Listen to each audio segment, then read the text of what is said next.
Hello, everyone. My name is Stanley St. Rose, and today we're going to be talking about the book of Nehemiah in the Bible.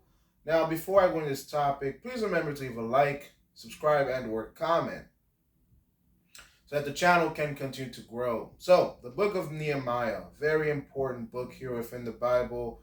What is this book about? Well, it's about God's faithfulness to the Israelite people, to the Jewish people. God always told the Israelites, the Jewish people, that He would be with them. Okay, that no matter what happened, He would be with them. What happens within the book of Nehemiah here is that you have the Israelites.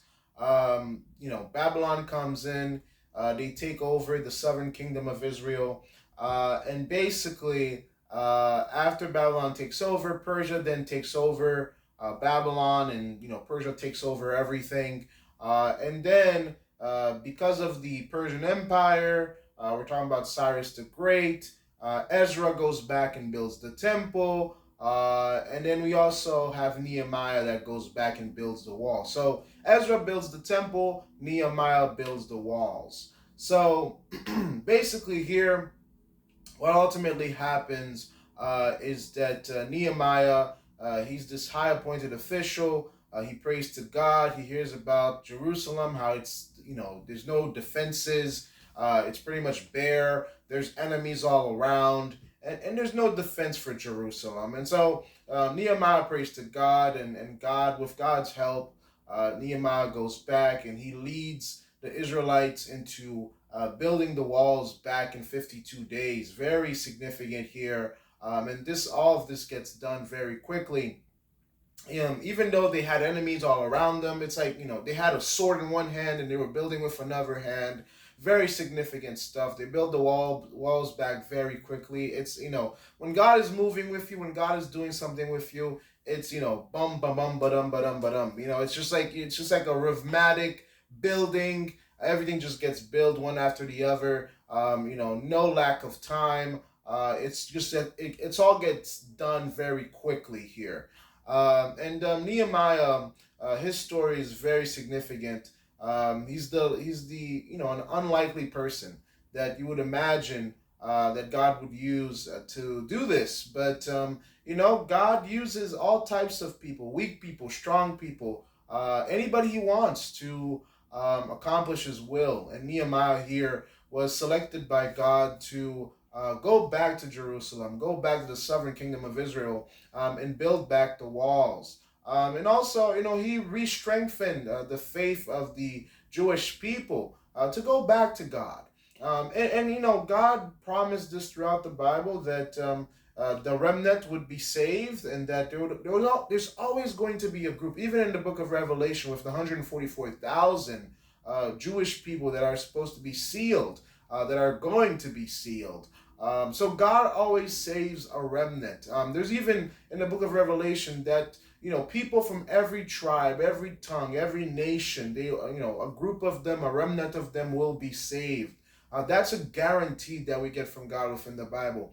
So in the book of Nehemiah here, we see how faithful God is. We see the power of God, how He accomplishes everything that He seeks out to accomplish.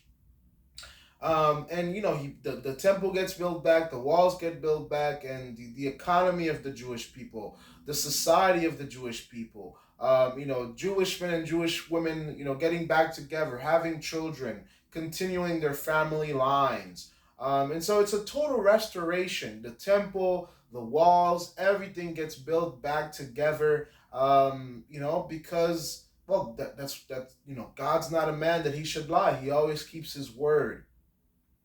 And within the book of Nehemiah here, God definitely keeps His word. And we see, within the book of Ezra, within the book of Nehemiah, how the restoration happened.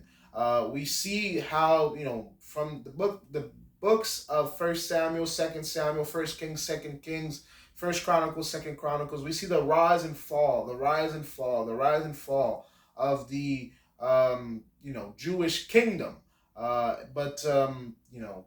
Eventually everything falls. But when we have when we have these books here, Ezra, Nehemiah, we see them being built back up and being restored. If you seek God in terms of deeper meaning analysis here, if you seek God, you do what's right, He will restore you. He will keep you. He will prosper you. But if you don't, well, then there's judgment. Okay, let's be very clear that God is not partial. All right, He's impartial. You seek Him, you do what's right, you seek righteousness, He will bless you, He'll make you His child. But if you do evil, like some of the ancient Israelites were doing, going into idolatry, incest, fornication, all these types of sin, sexual immorality, all these types of sins, God's against these types of sins, okay? And so, it's very significant that, God is very specific about what He wants and what He wants done. And in the book of Nehemiah, He definitely proves that. He definitely shows that He's faithful and that He always keeps His word. So please remember to leave a like, subscribe, and or comment so that the channel can continue to grow.